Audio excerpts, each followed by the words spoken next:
You have to make sure you are not pigeonholing the universe. The How to Get What You Want series. But do you really want that thing? Do you really want the thing you think you want, the thing you're trying to manifest, the thing you're trying to bring into your existence, however you're trying to do it?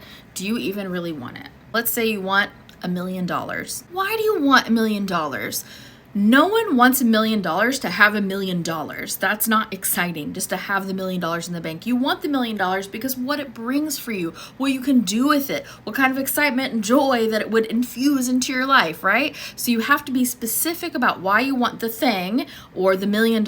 Really look inward, because so many of my clients that I help with manifestation thought processes don't actually want the thing they think they want. And then when they realize that what they actually want is like freedom, for example, not necessarily the $1 million, but want freedom to be able to do what they want when they want with no limitations, then they understand that it's not the $1 million they want at all, it's the freedom. So you have to be clear with why you want the thing. And maybe you do want the $1 million because maybe the $1 million brings you that sense of joy and excitement because it gives you freedom, but you have to be honest with yourself. So many people try to manifest things they don't actually want because they think they want it because they're not actually thinking about it deeply. You have to let yourself really feel the emotion of it. Why do you want this thing? What's it going to do for you? Are you pigeonholing the universe because you're telling the universe, I want to win the lottery, when really you could have $1 million in a multitude of ways? Does not have to be the lottery. You have to make sure you are not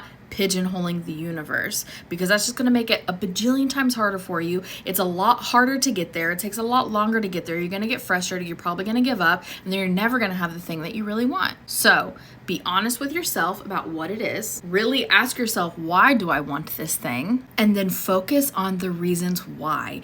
Get excited. Those things that you're like, oh my God, yes, this would be fun to do. And I want to take this trip and I want to buy that car and I want to get a house and I want to get a house for my parents. Whatever it is, be so specific in your brain and let yourself play out those scenarios. Now, we're not playing out those scenarios because we're like placing a grocery list for the universe and we're saying, I want this exact house that looks exactly like this from all these magazines that I've collected. No. You're not telling the universe that you want all of these things and you're becoming excited about them because you want them exactly how you imagine them in your brain, because that's not how manifestation works. What you're doing is you're becoming a vibrational match for that thing. So if you want that big house, then all you have to do is imagine yourself living in that big house. Pretend like you're already living in the house that you want.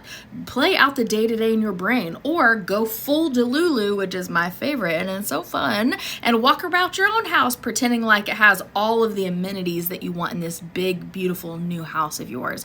Whatever it is that you want, go Delulu and pretend like you have it. Be excited. Feel the emotion. It's the emotion that attracts the things to you. But unless you're real with yourself about why you want the thing, then that thing is never going to come to you. Because sometimes people say they want $1 million because they have this big sense of lack and dread, like looming over their head like a big doom cloud, right? You're never going to manifest something out of lack. You're just going to continue to get more of the lack, because what your attention and focus and emotional energy is funneled toward is the lack. So pretend like you already have that thing, fully embody it, fully enjoy it. I'm telling you, go full Delulu. You don't have to do it for long. It works. Come back tomorrow for step 2.